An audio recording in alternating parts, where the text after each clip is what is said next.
Alors je suis François Quinson et je suis le co-dirigeant et cofondateur de So Kombucha que j'ai cofondé avec mon associé Nawal qui est également mon épouse. Je travaille dans un leader de l'agroalimentaire qui s'appelle Sodexo. J'ai passé 17 ans, j'étais directeur commercial et directeur régional. Et mon épouse, elle, travaille dans l'événementiel, elle organisait des congrès et des séminaires pour des laboratoires pharmaceutiques. On s'est lancé dans le kombucha parce qu'on a une particularité, ma femme est franco-canadienne et moi je suis franco-américain.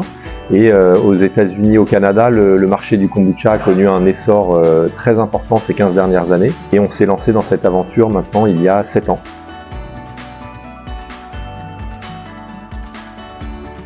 So Kombucha, c'est une gamme de 8 parfums. Nos produits sont 100% bio, c'est-à-dire 100% de nos ingrédients sont bio. Notre signature, c'est vraiment d'avoir une signature aromatique à chacun de nos parfums.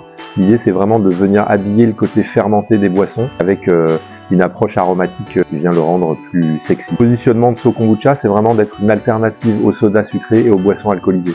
C'est healthy but sexy.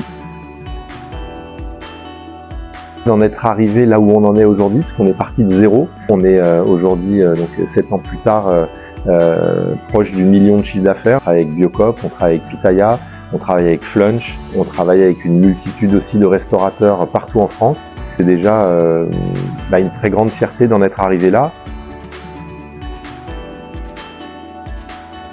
Alors nous, on a eu un accompagnement d'initiative Lot-et-Garonne qui nous a vraiment bien accompagnés à un moment où on avait besoin de renforcer notre trésorerie.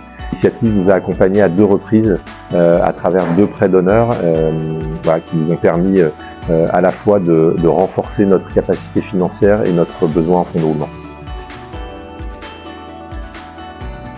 Le parcours de l'entrepreneur est évidemment semé d'embûches parce que sinon ce serait pas drôle. En entreprenant, on rencontre plusieurs types de problèmes, à la fois en matière de production, en matière de distribution, en matière de besoin de trésorerie. Il faut déjà ne rien lâcher. Un entrepreneur, il doit toujours avoir de l'énergie et du dynamisme, croire qu'on va trouver les solutions et de pas rester isolé.